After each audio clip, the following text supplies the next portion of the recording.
Oduu jira keessumaatii macaafni qulqulluunii kitaaba qulqulluu bifa gurraachaa kunii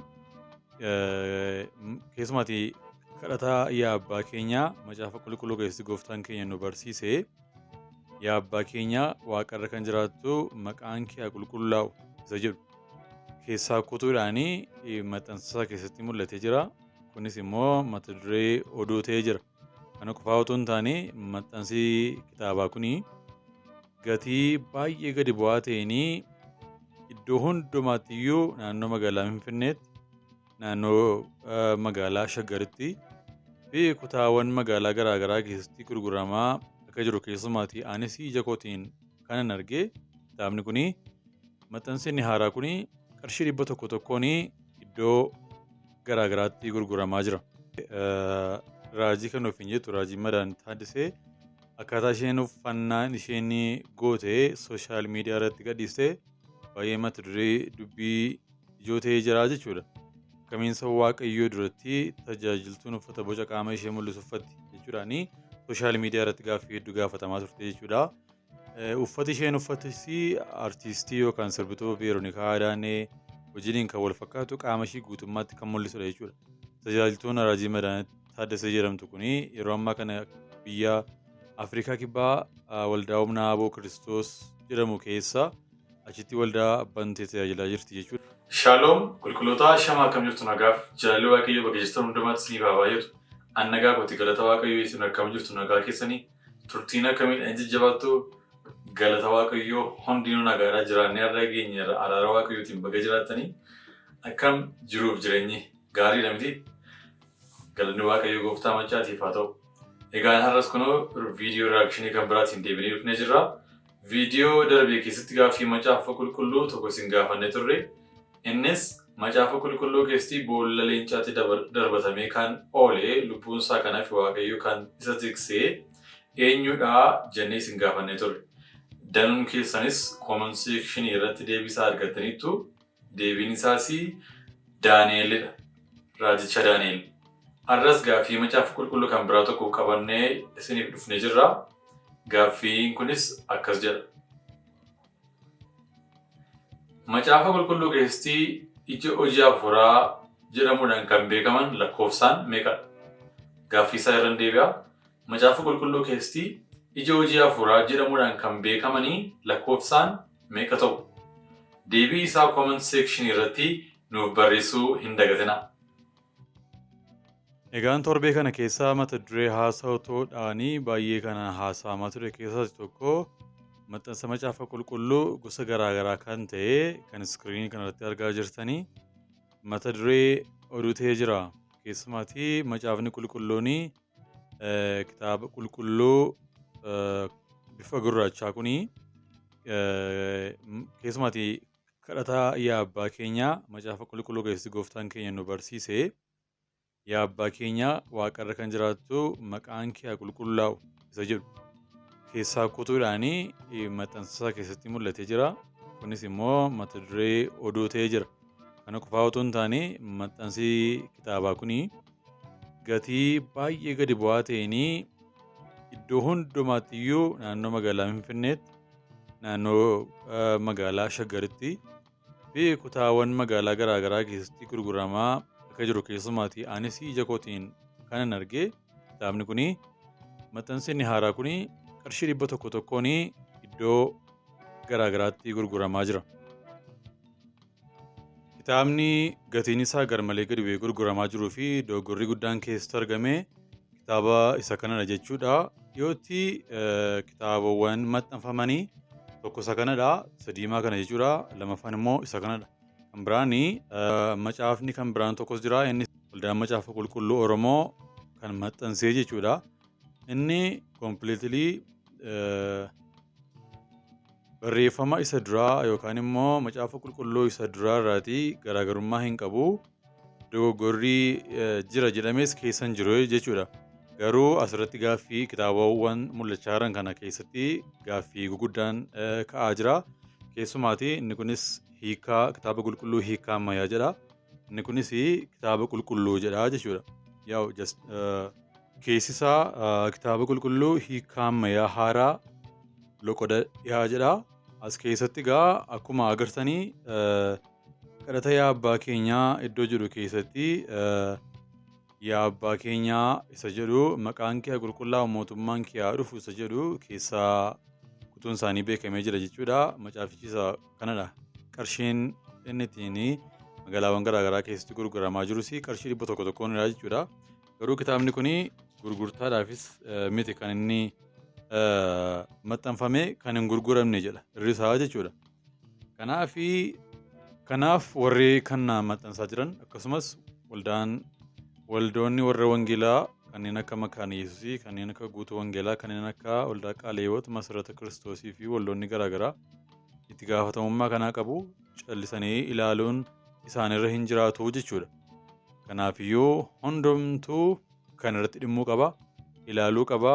Macaafa isa kanaan dura maxxanfame isa abbaan gammachiis maxxansanii eegalee hiikaa haarawaa maxxansa abbaa gammachiis booddee maxxanfame isa qabatee hafuu qabaa jechuudha.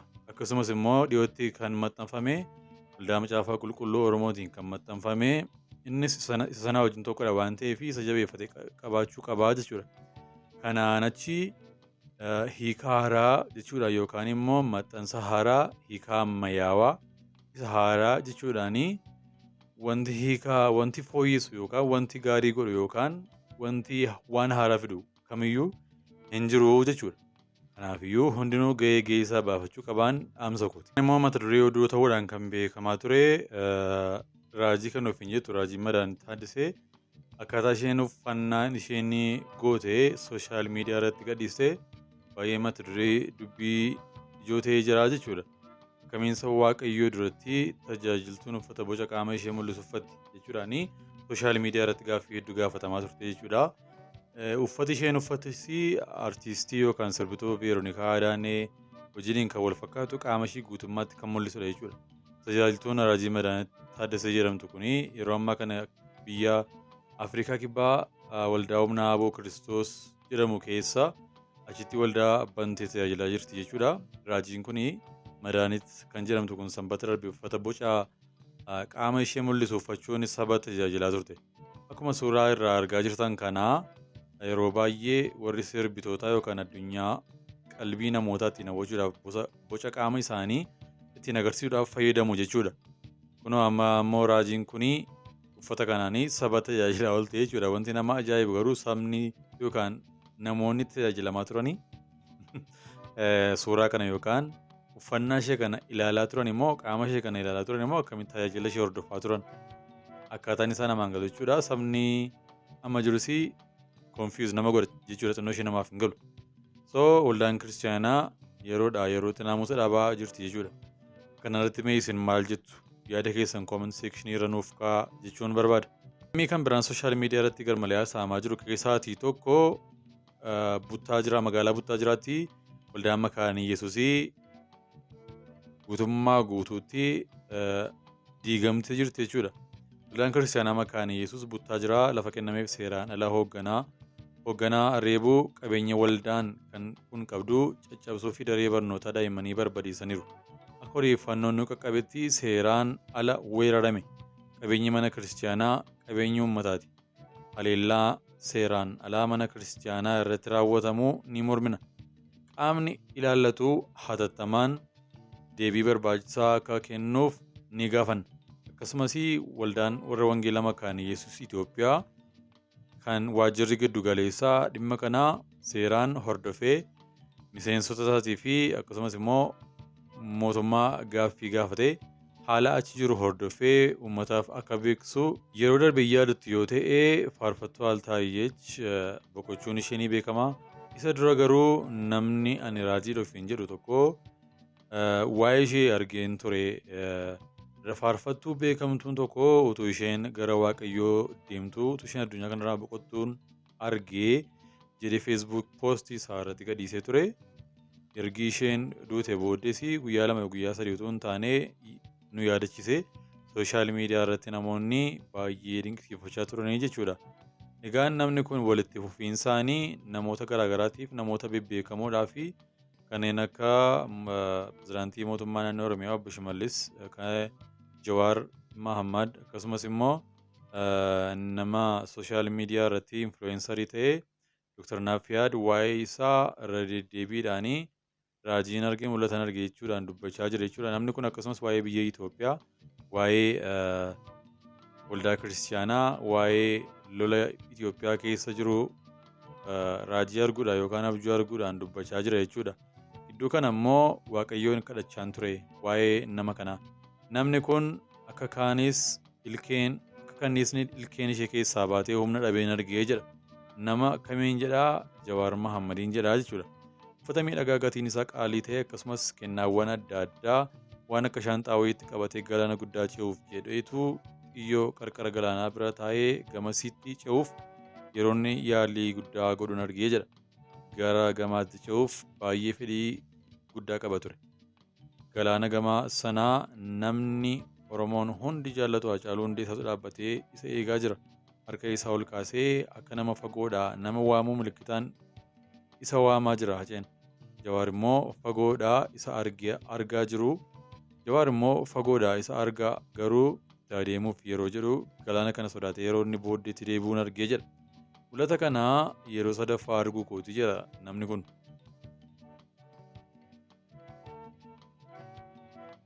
Anis hiikaa mul'ata kanaa baruuf yeroo baay'ee kadhadhee Waaqayyos inni dhoksaa barootaa mul'isu akkasnaan jedheeraa maqaan isaa ulfaatu abbaan koo jedha. Waaqayyoo yeroo sadaffaaf mul'ata kana gara koo fidee anis waan ta'uu jedhu mara gooftaa koo gaafadhe. Waaqayyoo yaa ilma namaa ba'aa kana baachuu dandeessaa naan jedhe. Ba'aa isaa kam akka ta'e nan gaafadhe. Waaqayyoos ba'aa guddaa Jawaar shaanxaa sanaan baachaa jiru natti argisiise. Anis ba'aa kana baachuuf yeroon kaasuu bakka sanaa waan humna namaan socho'u danda'u akka hin taane hubadheen ergasii ammas Waaqayyoo nama laga gamaa sana dhaabbatee Jawaariin waamaa ture Haacaaluu natti argisiise.